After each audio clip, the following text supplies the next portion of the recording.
It's Phumlani Majozi, the author of a new book, Lessons from Past Heroes. I am in KwaMaphumulo, in KwaZulu-Natal. It's green, it's beautiful. I hope you are having an awesome time with your family and friends this festive season. Remember to follow me on X at Phumlani Majozi. I'm on Facebook, Phumlani Majozi. That's my Facebook page. I'm on TikTok, where I post my short videos at Phumlani Majozi. I'm on LinkedIn, Phumlani Majozi. Do subscribe to my YouTube channel at Majozi Show.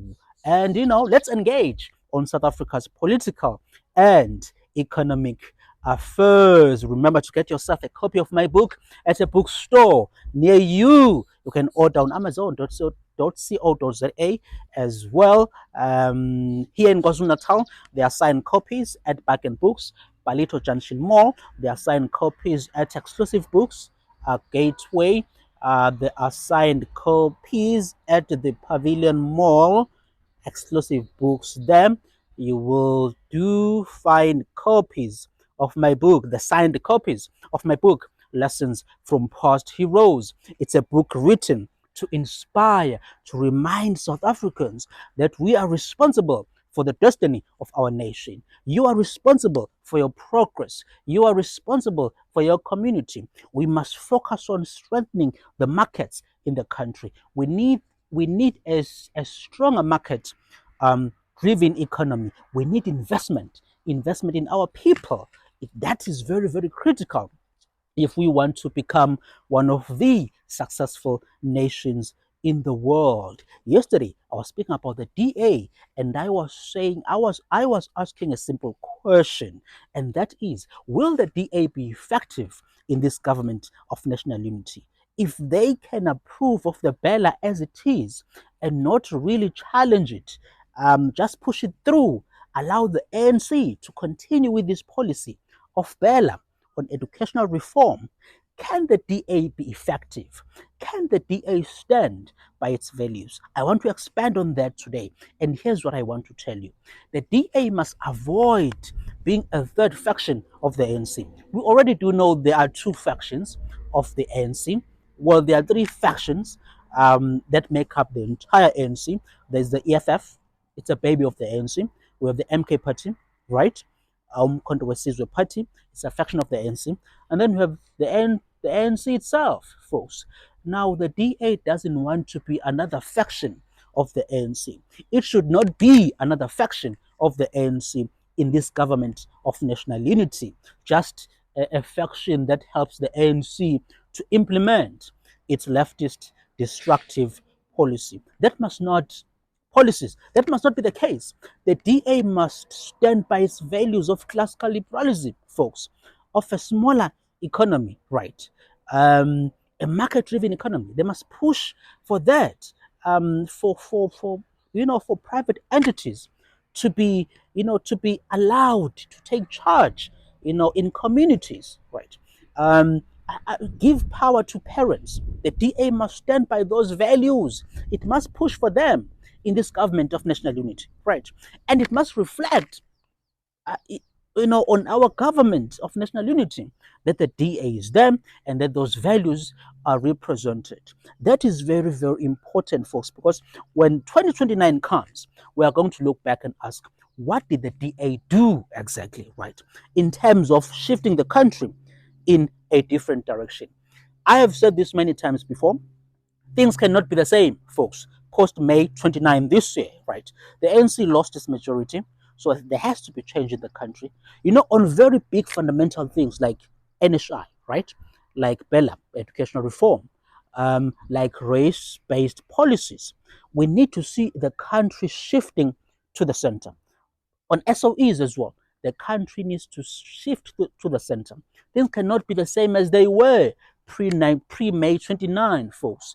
There has to be, even on foreign policy as well.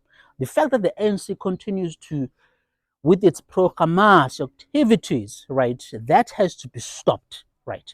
There has to be a change in how we conduct our foreign policy on the global stage, right? Post May 29, we need to see the changes taking place. Things can't be the same as they were. Well, at this point, my view is that the ANC is winning 6 months in to this government of national unity. Things are going as the ANC wants. And remember, folks, we need to be clear on this. The ANC is open with working with the EFF, in forming a coalition government.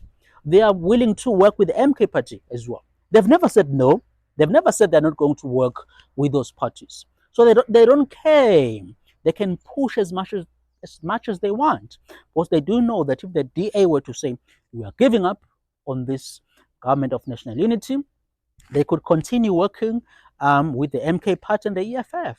So the desperate ones are the DA people, and that must not be the case. Right?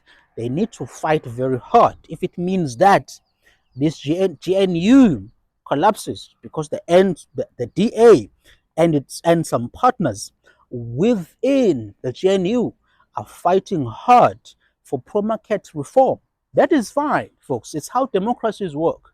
The idea that I hear this argument from people, well, if the DA steps away, then there will be the worst is going to come. But the DA cannot be part of the government of national unity that continues to advance policies that suppress investment, keep unemployment rate sky high, um, policies that are not improving our educational outcomes, because it's going to catch up with them in 2029.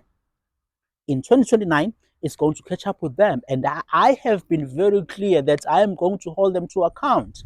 If I'm not seeing changes on things like homicide rates going down, unemployment rates going down, improvement in educational outcomes, um, I am going to hold all these parties to account, the parties who are serving in the government of national unity. And I advise every South African to think that way. Every South African must think that way, right?